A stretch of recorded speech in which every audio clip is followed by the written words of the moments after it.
잠은 시간 낭비라고 생각한 적 있으신가요? 할 일은 많고 시간은 없으니 가장 먼저 줄이는 게 잠입니다. 내 시간만 자고 버틴 나를 오히려 자랑스러워하기도 합니다. 그런데 여기 세계 최고의 수면 과학자가 있습니다. 그는 100편이 넘는 논문을 쓴 신경과학자입니다. 그가 수십 년의 연구 끝에 내린 결론은 딱 한 문장으로 요약됩니다. 잠이 짧아질수록 수명도 짧아진다. 비유가 아닙니다. 실제 데이터입니다. 매일 밤 잠을 67시간도 못 자면 면역계가 무너지고 암 발병 위험이 2배로 뜁니다. 알츠하이머, 당뇨, 심장병, 뇌졸중. 현대인이 두려워하는 거의 모든 질병이 수면 부족과 연결돼 있습니다. 우리는 잠을 아껴서 인생을 벌고 있다고 믿습니다. 그런데 사실은 잠을 아껴서 인생을 깎아내고 있었던 겁니다. 당신이 부족한 게 아닙니다. 당신의 뇌가 아직 배우지 않았을 뿐이죠. 안녕하세요, 카미노입니다. 오늘 이야기할 책은 매슈 워커의 우리는 왜 잠을 자야 할까입니다. 저자는 UC 버클리의 신경과학, 심리학 교수이자 인간수면과학연구소의 소장입니다. 빌 게이츠가 반드시 읽어야 할 책으로 꼽았고 뇌과학자 정재승 교수는 침대 머리맡에 둬야 할 단 한 권이라고 했습니다. 그런데 이 책이 무서운 건 정보가 아니라 태도를 바꾸기 때문입니다. 우리는 잠을 게으름이나 나약함과 연결해 왔습니다. 잠은 죽은 뒤에 자면 된다는 말을 명언처럼 쓰기도 하죠. 저자는 이 태도 자체가 우리 시대의 가장 큰 건강 위기라고 말합니다. 세계보건기구는 이미 수면 부족을 선진국의 유행병으로 선언했습니다. 그리고 한국은 그 중에서도 잠이 가장 부족한 나라 중 하나입니다. 저자가 드는 예는 섬뜩합니다. 30시간 넘게 일하는 수련인은 잘못된 진단을 내리고 수술 도구를 몸 안에 두고 꿰매는 실수를 저지릅니다. 졸음운전은 음주운전보다 더 많은 사고를 냅니다. 잠이 부족한 뇌는 술에 취한 뇌와 비슷하게 작동하기 때문입니다. 그런데도 우리는 못 잔 걸 자랑하고 잘 자는 걸 게으르다고 여깁니다. 저자는 이 태도를 바꾸지 않으면 개인도 사회도 큰 대가를 치른다고 경고합니다. 오늘 3가지로 풀어드리겠습니다. 잠이 부족할 때 벌어지는 일, 잠이 잘 때 해주는 일, 그리고 오늘 밤 더 잘 자는 법. 자, 첫 번째입니다. 첫 번째, 잠이 부족하면 당신의 뇌는 원시 상태로 돌아갑니다. 하룻밤 못 잔 다음 날을 떠올려 보세요. 별것 아닌 일에 짜증이 납니다. 사소한 말 한마디에 욱합니다. 왜 그럴까요? 저자의 연구진이 이걸 직접 촬영했습니다. 사람들에게 감정을 자극하는 사진을 보여주면서 뇌를 관찰했죠. 잠이 부족한 사람들의 뇌에서 편도체의 반응이 무려 60% 이상 증폭됐습니다.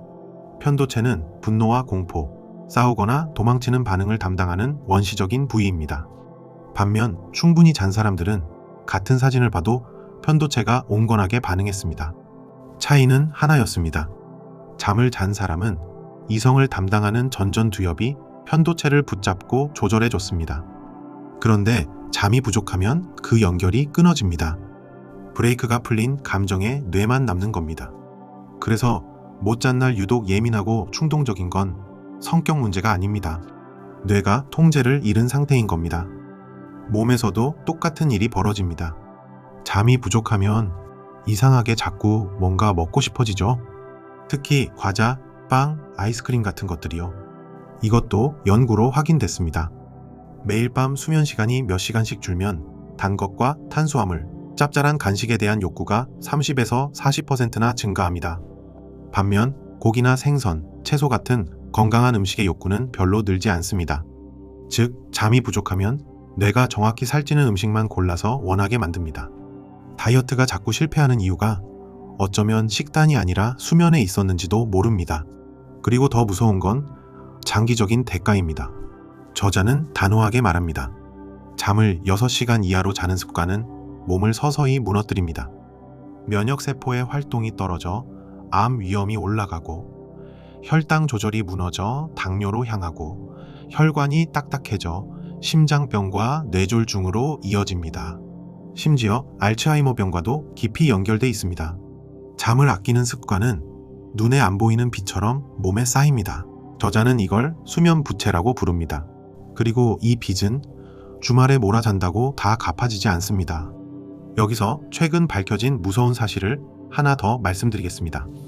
우리가 깨어서 활동하는 동안 뇌에서는 끊임없이 노폐물이 쌓입니다. 그 중에는 알츠하이머병과 관련된 독성 단백질도 있습니다. 그런데 이 노폐물을 청소하는 시스템이 오직 깊은 잠을 잘 때 가장 활발하게 작동합니다.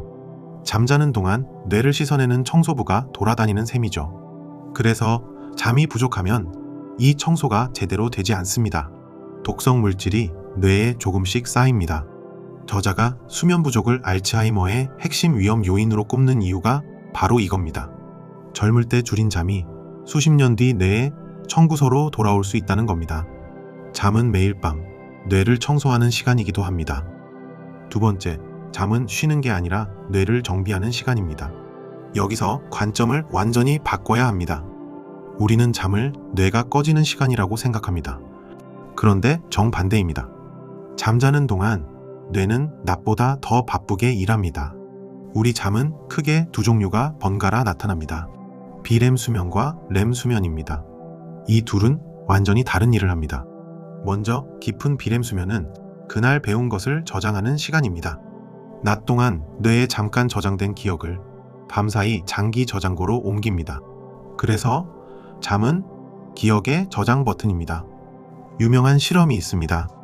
피아니스트가 밤새 연습해도 잘 안 되던 어려운 구간이 있습니다. 그런데 하룻밤 자고 일어나면 갑자기 그 구간을 완벽하게 연주합니다. 연습을 더 한 것도 아닌데 말이죠. 잠이 그 동작을 뇌의 자동화 회로로 옮겨준 겁니다. 학생에게도 운동선수에게도 일하는 어른에게도 똑같이 적용됩니다. 밤새우고 시험 보는 건 사실 가장 비효율적인 방법입니다.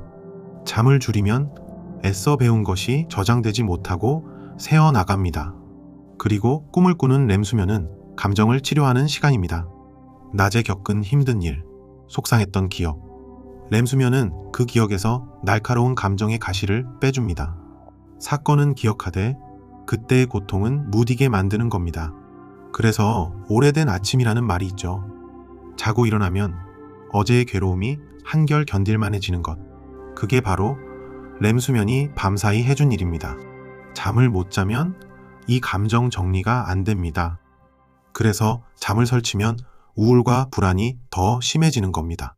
반대로 푹 잔 날 이유 없이 기분이 좋고 세상이 긍정적으로 보이는 것. 그건 기분 탓이 아니라 뇌가 밤새 감정을 정비해준 결과입니다. 렘수면은 한 가지 일을 더합니다. 바로 창의성입니다. 꿈을 꾸는 동안 뇌는 낮에는 연결하지 못했던 서로 먼 정보들을 이어붙입니다. 그래서 밤사이 따로 떨어져 있던 조각들이 하나의 답으로 합쳐지기도 합니다. 역사 속 위대한 발견 중에는 꿈에서 실마리를 얻은 사례가 적지 않습니다. 화학의 벤젠 구조도 유명한 멜로디도 꿈에서 나왔다고 전해지죠. 어려운 문제로 고민될 때 하룻밤 자고 결정하라는 말은 그저 옛말이 아니었습니다. 잠은 문제를 미루는 게 아니라 뇌가 몰래 그 문제를 푸는 시간입니다. 정리하면 잠은 매일 밤 무료로 받는 종합 정비입니다. 기억을 저장하고 감정을 치유하고 몸을 회복시킵니다. 이걸 대신할 수 있는 약도 보조제도 기술도 아직 없습니다. 잠은 뇌와 몸을 되살리는 유일하고 가장 강력한 수단입니다. 세 번째, 그렇다면 오늘 밤부터 더 잘 자는 법입니다. 그 전에 많이들 궁금해하시는 것 하나. 그래서 몇 시간을 자야 할까요? 저자의 답은 명확합니다. 대부분의 성인에게는 7시간에서 9시간이 필요합니다. 그리고 나는 4-5시간만 자도 괜찮다고 말하는 분들이 계시죠. 저자는 냉정하게 말합니다. 적게 자도 멀쩡한 유전자를 가진 사람은 인구의 극소수에 불과하다고요. 거의 대부분은 자신이 적응했다고 착각할 뿐입니다. 수면 부족에 익숙해진 것이지 뇌 기능이 멀쩡한 게 아닙니다. 실제로 실험에서 잠이 부족한 사람들은 스스로는 괜찮다고 느끼면서도 수행 능력은 계속 떨어졌습니다.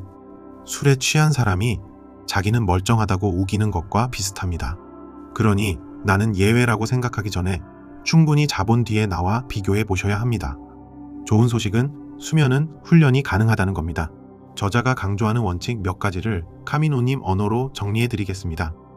첫째, 가장 중요한 건 규칙성입니다. 매일 같은 시각에 자고 같은 시각에 일어나세요. 주말에도요. 우리 뇌에는 생체 시계가 있는데 이 시계는 일정함을 가장 좋아합니다. 잠드는 시각이 들쭉날쭉하면 뇌는 언제 잘 준비를 해야 할지 헷갈려 합니다. 많이 자는 것보다 일정하게 자는 것이 먼저입니다. 둘째, 빛을 관리하세요. 우리 뇌는 어두워지면 멜라토닌이라는 수면 호르몬을 내보냅니다. 그런데 밤에 밝은 조명과 스마트폰 화면을 보면 뇌는 아직 낮이라고 착각합니다. 그래서 잠들기 1시간 전에는 조명을 낮추고 화면을 멀리하는 게 좋습니다. 반대로 아침에는 햇빛을 충분히 쬐세요. 아침 햇빛이 생체 시계를 정확히 맞춰줘서 밤에 더 잘 자게 해줍니다. 셋째, 카페인과 술을 조심하세요. 카페인은 생각보다 오래 몸에 남습니다. 오후 늦게 마신 커피 한 잔이 밤잠의 질을 떨어뜨립니다. 그리고 많은 분이 오해하는 게 술입니다. 술을 마시면 잠이 잘 온다고 생각하지만 사실 술은 잠을 방해합니다. 잠드는 건 빨라도 감정을 치료하는 렘 수면을 망가뜨립니다. 그래서 술 마신 다음날 자고 일어나도 개운하지 않은 겁니다. 넷째, 침실은 서늘하고 어둡게 하세요. 우리 몸은 체온이 살짝 떨어질 때 잠에 듭니다. 그래서 방이 너무 더우면 잠들기가 어렵습니다. 약간 서늘하다 싶은 온도가 숙면에 좋습니다. 그리고 잠이 안 올 때 침대에 누워서 억지로 자려고 뒤척이지 마세요. 오히려 침대를 잠 못 드는 장소로 뇌가 학습해버립니다. 차라리 잠깐 일어나 조용히 있다가 졸릴 때 다시 눕는 게 낫습니다. 한 가지 덧붙이자면 낮잠에 대한 오해입니다. 짧은 낮잠은 뇌에 도움이 됩니다. 실제로 20분 정도의 낮잠은 오후에 집중력을 회복시켜 줍니다. 다만 주의할 게 있습니다. 너무 늦은 오후에 너무 길게 자면 안 됩니다. 밤에 잘 압력을 미리 써버려서 정작 밤잠을 방해하기 때문입니다.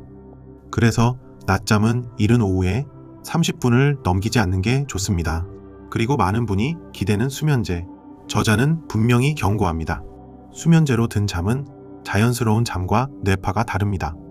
기억을 저장하고 감정을 치유하는 그 깊은 회복이 제대로 일어나지 않습니다. 잠든 것처럼 보여도 뇌는 진짜 정비를 받지 못하는 겁니다. 약에 기대기 전에 규칙성과 빛과 온도부터 바꿔보는 게 먼저입니다. 이제 정리하겠습니다. 오늘 3가지를 이야기했습니다. 첫째, 잠이 부족하면 편도체가 폭주하고 몸이 병드는 원시 상태로 뇌가 돌아간다는 것. 둘째, 잠은 쉬는 게 아니라 기억을 저장하고 감정을 치유하는 뇌의 정비 시간이라는 것. 셋째, 규칙성과 빛, 카페인과 온도만 관리해도 수면의 질이 달라진다는 것. 이 셋을 관통하는 한 문장은 이렇습니다. 잠은 인생에서 빼는 시간이 아니라 나머지 인생 전체의 질을 결정하는 시간입니다. 한 가지만 더 말씀드리고 싶습니다. 우리는 성공을 위해 잠을 줄여야 한다고 배웠습니다. 그런데 저자의 연구는 정반대를 말합니다. 잠을 줄인 경영자는 더 나쁜 판단을 내리고 잠이 부족한 의사는 더 많은 실수를 합니다. 잠은 성공의 반대가 아니라 성공의 조건입니다. 가장 맑은 정신, 가장 안정된 감정, 가장 건강한 몸. 이 3가지를 매일 밤 무료로 주는 것이 바로 잠입니다. 오늘 밤 딱 30분만 일찍 누워보세요. 그 30분이 내일의 당신을 완전히 다른 사람으로 만들 수 있습니다. 당신은 보통 몇 시간 주무시나요? 그리고 오늘 밤 무엇을 바꿔보시겠어요? 댓글로 남겨주세요. 저도 같이 읽겠습니다. 이런 이야기를 계속 듣고 싶으시다면 구독과 함께 알림까지 눌러주세요. 성공한 사람들이 읽은 책을 계속 뇌과학으로 풀어드리겠습니다. 뇌는 언제든 다시 배웁니다. 그리고 그 배움을 몸에 새기는 시간이 바로 오늘 밤의 잠입니다. 당신은 게으른 게 아닙니다. 그저 잠의 힘을 아직 몰랐을 뿐입니다. 감사합니다. 지금까지 카미노였습니다.